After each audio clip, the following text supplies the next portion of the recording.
cette vidéo, je vais vous montrer comment positionner des éléments grâce à une propriété CSS, la propriété float, donc c'est-à-dire des éléments flottants.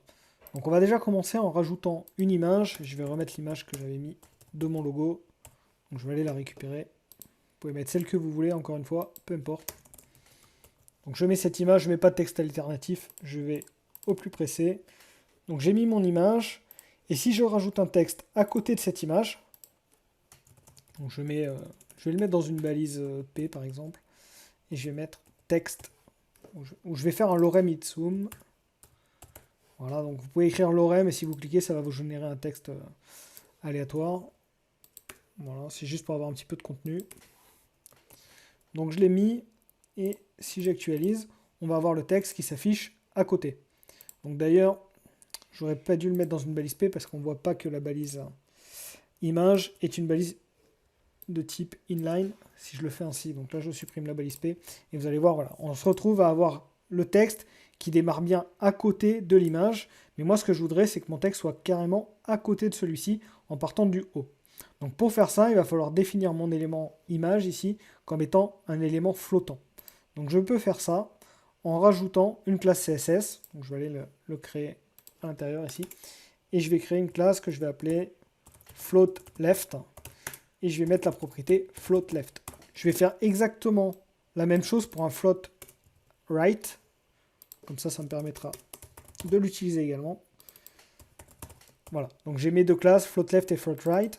Et je vais pouvoir dire que mon image, ici, va prendre la classe float left.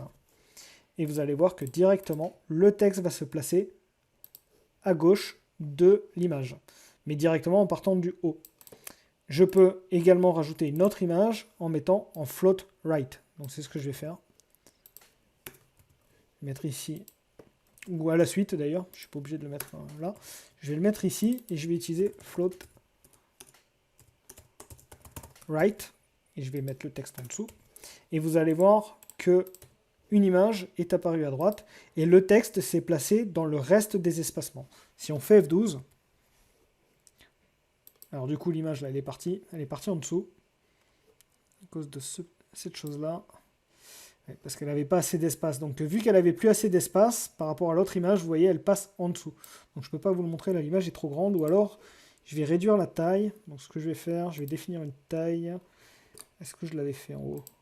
Non. Donc je vais créer une nouvelle classe, on va l'appeler width 50. Je vais faire width 50%. Voilà, je vais définir cette taille-là au niveau de mes deux images. Et je vais pouvoir actualiser. Alors oui, en mettant width 50%, effectivement, ça prend la moitié de l'écran, puisque ça prend les 50% de la taille de l'élément parent, et en l'occurrence, l'élément parent de mes images, c'est le body. Donc 50%, c'est pas bon du tout. Si je veux pouvoir le faire ainsi, je peux faire 20%, et là, ça devrait être une taille un peu plus correcte. Voilà. Et en faisant ça, par contre, si je réduis la taille de l'écran, vous allez voir que la taille de mes images va réduire également.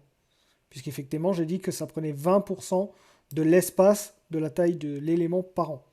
Donc ici, l'élément parent, c'est le body, c'est l'écran.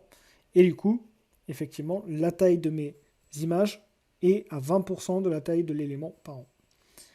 Donc vous pouvez le faire ainsi, et comme vous pouvez voir, le texte s'adapte à l'espace dont il dispose.